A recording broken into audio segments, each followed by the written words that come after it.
You're 5 years old in 1st century Rome, playing outside at the edge of Sabura, Rome's loudest, dirtiest slum. Your father drives mules for coins. Your mother washes other people's togas until her hands are raw.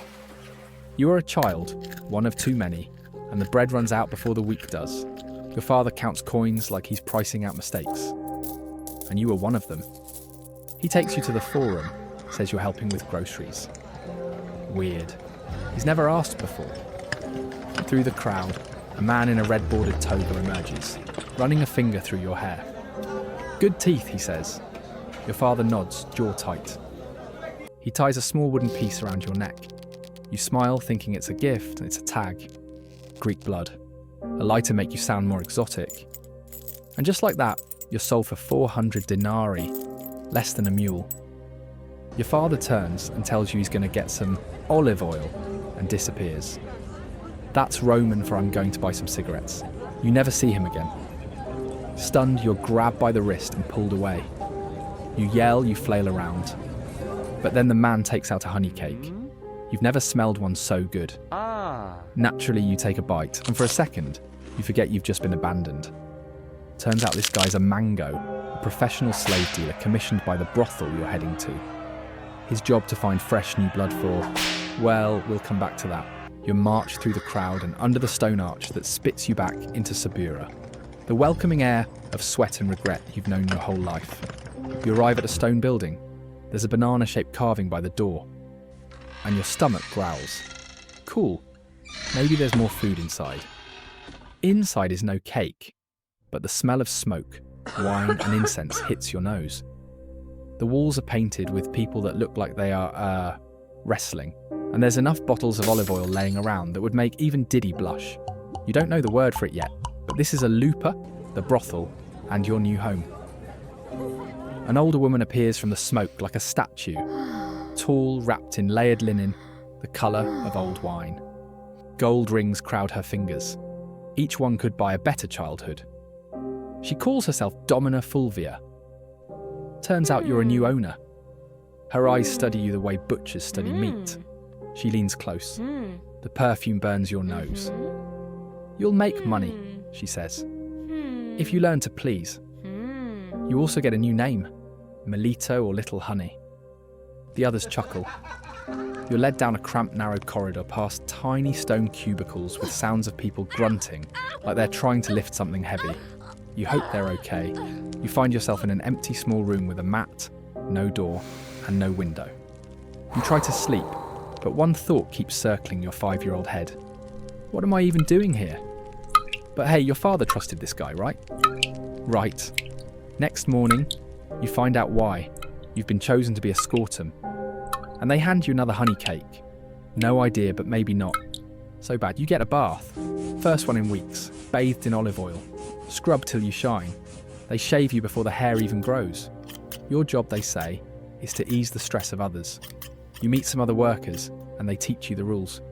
Never refuse a Roman citizen. Never mention names. Always smile. Sounds easy enough?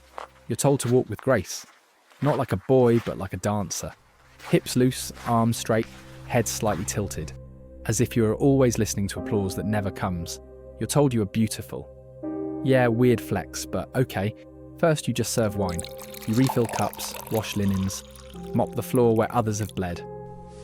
Oh, a lot of people bleed here for some reason. But the customers notice you. They always do. The jokes turn to touches. The touches turn to commands. Come here, houseboy, they call you. They say the gods made boys like you to remind them of beauty. You're 5.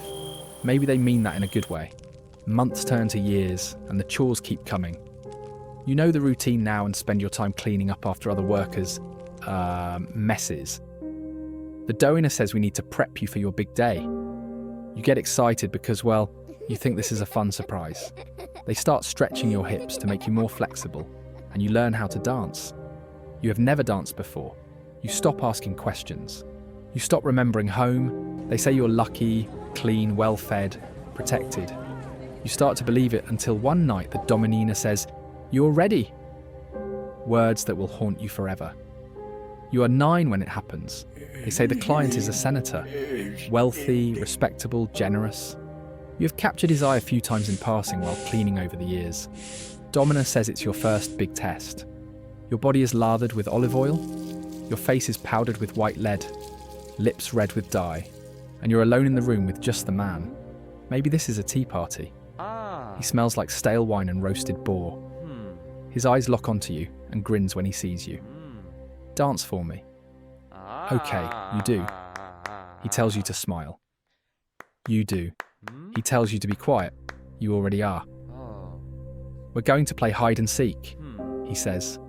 Finally, he tells you to get on your knees, bend over and close your eyes. When it's over, you can't process what just happened. You're ripped, torn and mentally in pieces.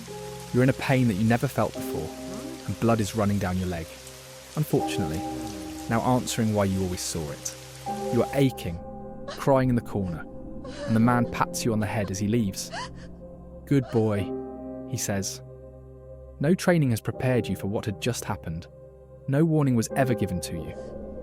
While you lay there on your straw mat whimpering, they begin to sew you back together. Each thread of the needle is a sharp reminder of the trauma that has just unfolded.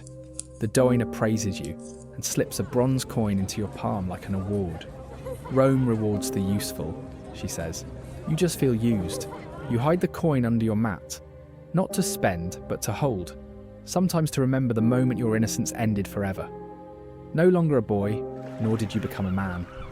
You're 12 now, still property, but hey, you're profitable. Congrats. You're given a new name, Delicatus, the delicate one.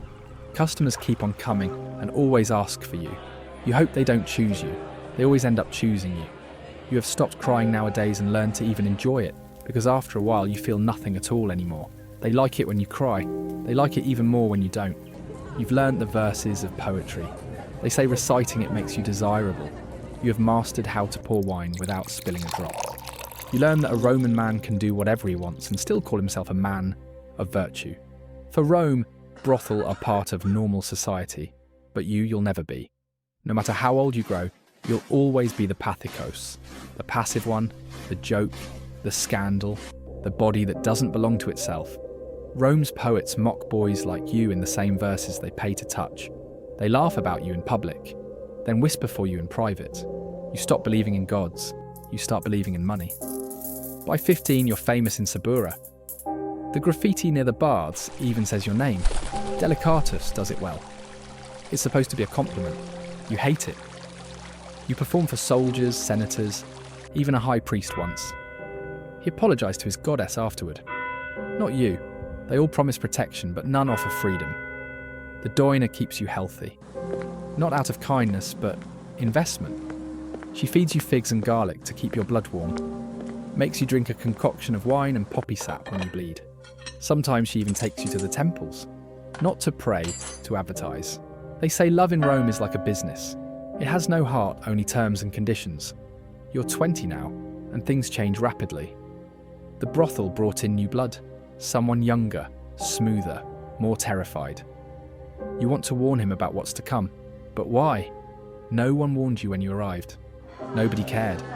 Your regulars stop asking for a debatus, they want the new one. Soon you are getting less food, less oil, fewer clients, then none.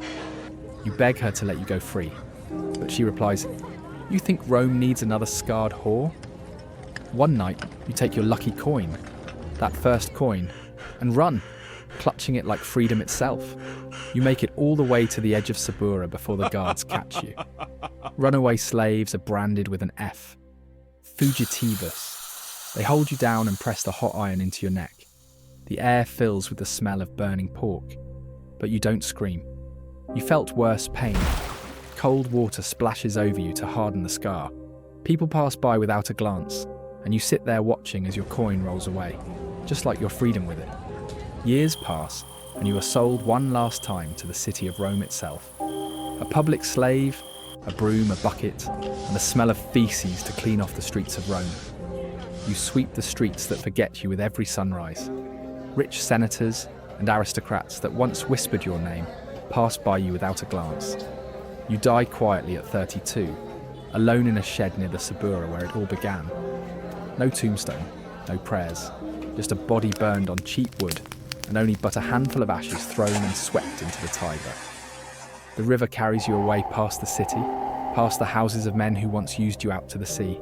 It's the first time you've ever left Rome, and the first time you've ever fully been at peace. But your name will be forgotten.